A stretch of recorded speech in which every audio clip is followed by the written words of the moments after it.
So here we start our topic, that is the basic concepts of custom laws. Custom duty is a tax or a duty which is levied by the central government on import of goods into and export of goods from India. In this video, we understand the basic concept of custom duty along with some important definitions. It was an ancient custom that whenever a merchant entered a kingdom with its goods, he had to make a suitable gift to the king to get the permission to sell his goods in that kingdom. Over a period, this custom was formalized into custom duty. The quantum of custom duty depends upon the provision of Custom Act 1962 and Custom Tariff Act 1975.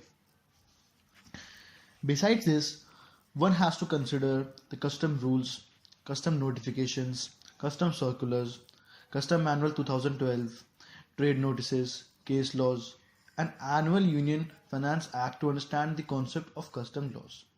According to Custom Act 1962, this acts provide for the levy and the collection of custom duty. Besides it also provides for import-export procedures, prohibitions on import-export procedures, penalties, offences, etc. Custom Tariff Act 1975. This act contains two schedules, that is Schedule 1 and Schedule 2. In Schedule 1, it gives classifications and rate of duties for the import of goods into India, whereas the Schedule 2 of Custom Tariff Act 1975 gives classification and the rate of duties for the exports of goods from India. Further, it also makes some provisions for the additional duty, CVD, preferential duties, anti-dumping duties, and protective duties, and safeguard duty. Here we understand the various duties like anti-dumping duty, protective duty, and safeguard duty.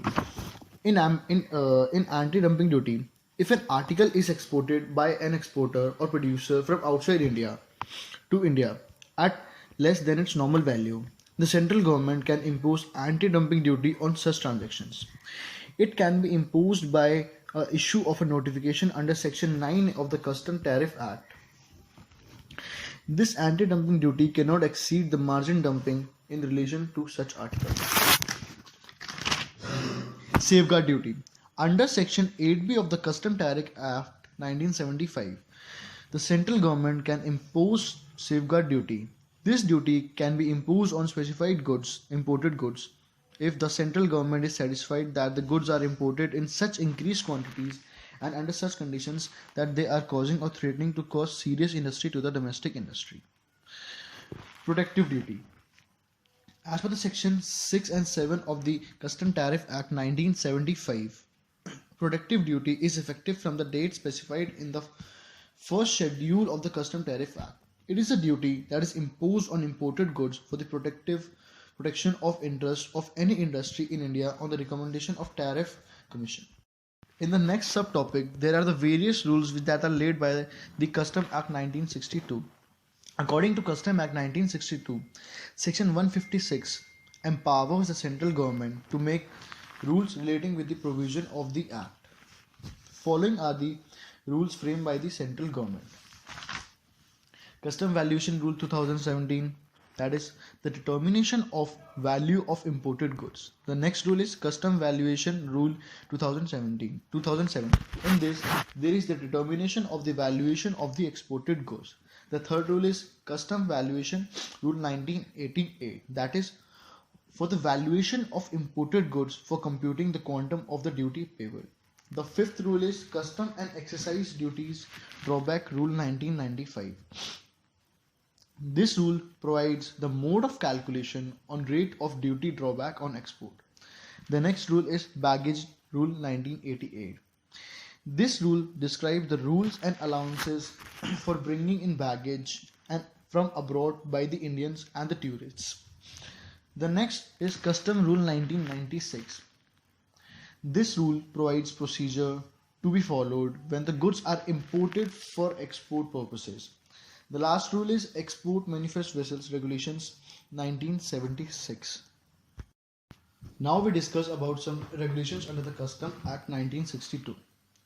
Under Custom Act 1962, Section 157 of the Custom Act empowers the CBIC, that is the Central Board of Indirect Tax, and custom to make regulations consistent with the provision of the Act to carry out the purposes of the Act. Some of the regulations are laid below. Project Import Regulations 1986. Here, it, it provides for the procedure of project imports. Second, Custom House Agents Licensing Regulations. Here, we first describe the custom house agent. In India, a custom house agent is licensed to act as an agent for the transactions of any business relation to the entry or the departure of conveyance or the import or export of goods at a custom stations. In these regulations, here it provides the regulation for the regulations for the custom house agents. The third one is other regulations for import export reports, import exports manifest, manufacture in warehouse, shipping bill, and the bill of exports. There are various circulars and notifications are laid down by the CBIC, that is the Central Board of Indirect Tax and Customs. The Central Board of Indirect Tax and Customs can issue circulars, instructions, directions for the purpose of uniformity in classification of goods or with respect to the levy of duty thereon. Besides, the central government can issue notifications under different sections. For instance, under section 11, the central government has a power to issue notifications to prohibit import or export of goods. Under section 11b, the government can specify notified goods. Under section 25, subsection 1, the government can grant full or partial exemption from the duty. Now we discuss some important definitions that is very necessary for understanding the basic concept of Custom Act 1962. The first one is baggage. Baggage includes unaccompanied baggage, but it does not include the motor vehicles. The second one is board. Whenever we read the term board in this act, it means CBIC, that is the Central Board of Indirect Tax and Customs. Coastal goods. Coastal goods here means goods other than the imported goods transported in a vessel from one port in India to the another. Next, custom areas. The custom areas means the areas of custom stations and includes any area in which imported goods or exported goods are ordinarily kept before the clearance given by the custom authorities. Custom stations. It means any custom port, custom airport, or land custom stations. The next is export. Export with its grammatical variations and cognate expressions means taking out of India to a place outside India. The next one is foreign going vessel or aircraft.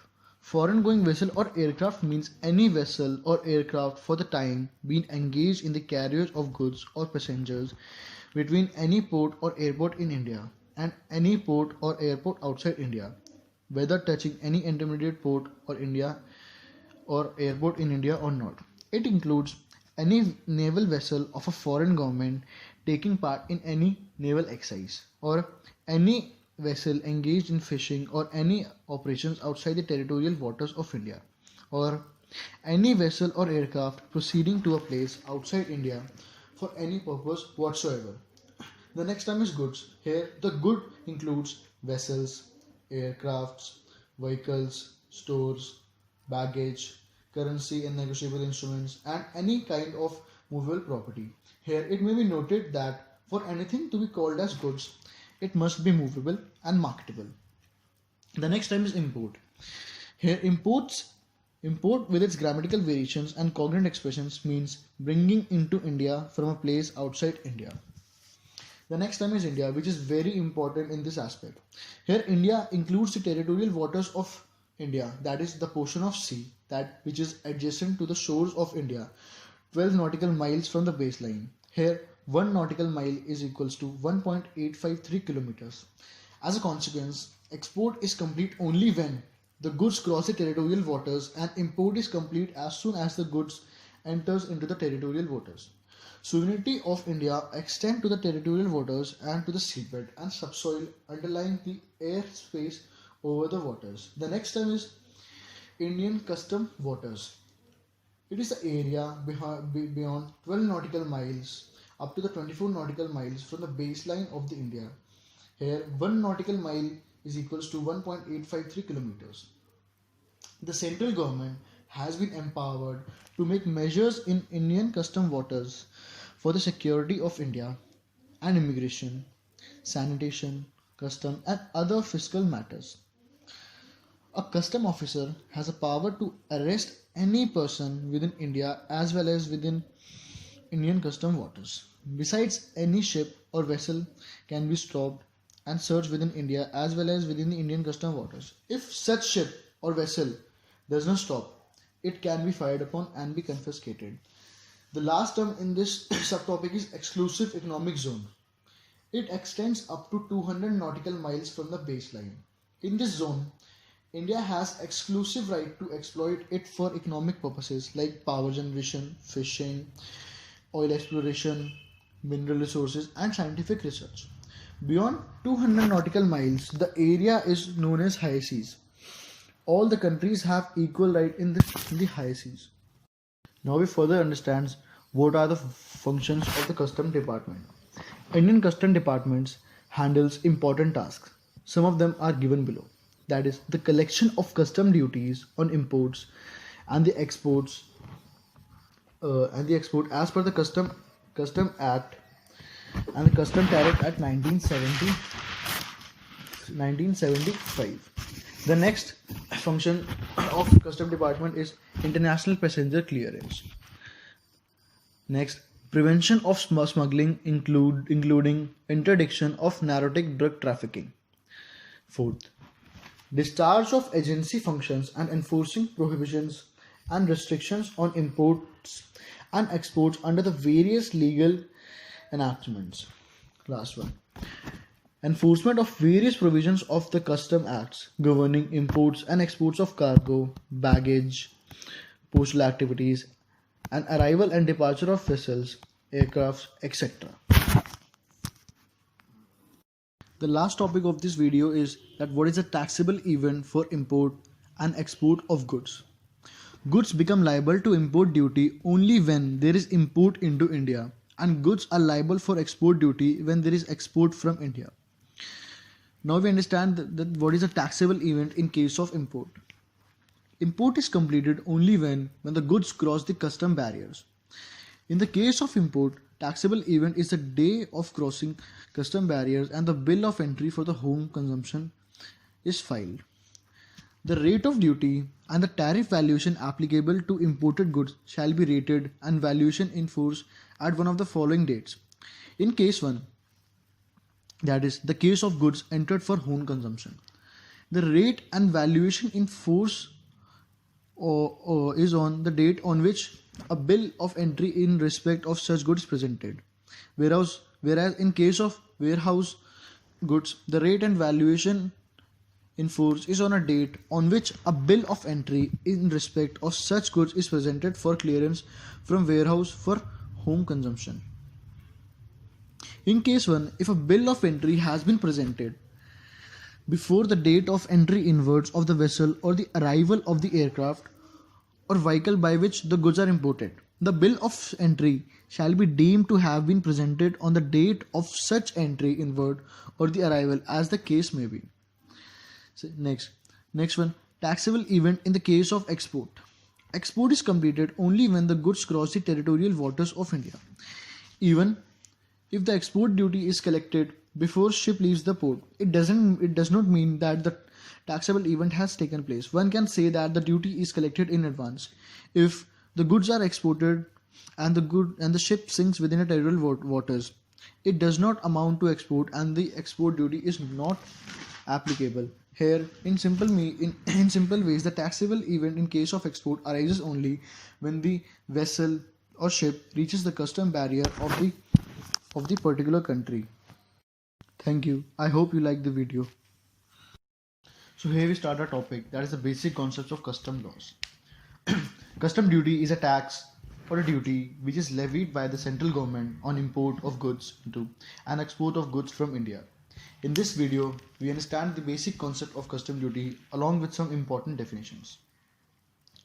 It was an ancient custom that whenever a merchant entered a kingdom with his goods, he had to make a suitable gift to the king to get the permission to sell his goods in that kingdom. Over a period, this custom was formalized into custom duty. The quantum of custom duty depends upon the provision of Custom Act 1962 and Custom Tariff Act 1975.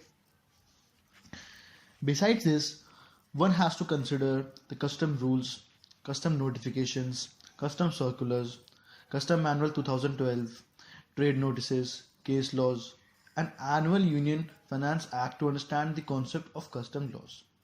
According to Custom Act 1962, these acts provide for the levy and the collection of custom duty. Besides it also provides for import-export procedures, prohibitions on import-export procedures, penalties, offences, etc. Custom Tariff Act 1975. This act contains two schedules, that is Schedule 1 and Schedule 2. In Schedule 1, it gives classifications and rate of duties for the import of goods into India, whereas the Schedule 2 of Custom Tariff Act 1975 gives classification and the rate of duties for the exports of goods from India. Further, it also makes some provisions for the additional duty, CVD, preferential duties, anti-dumping duties, and protective duties, and safeguard duty. Here we understand the various duties like anti-dumping duty, protective duty, and safeguard duty. In anti-dumping duty, if an article is exported by an exporter or producer from outside India to India at less than its normal value, the central government can impose anti-dumping duty on such transactions. It can be imposed by issue of a notification under Section 9 of the Custom Tariff Act. This anti-dumping duty cannot exceed the margin dumping in relation to such articles. Safeguard duty. Under Section 8B of the Custom Tariff Act 1975.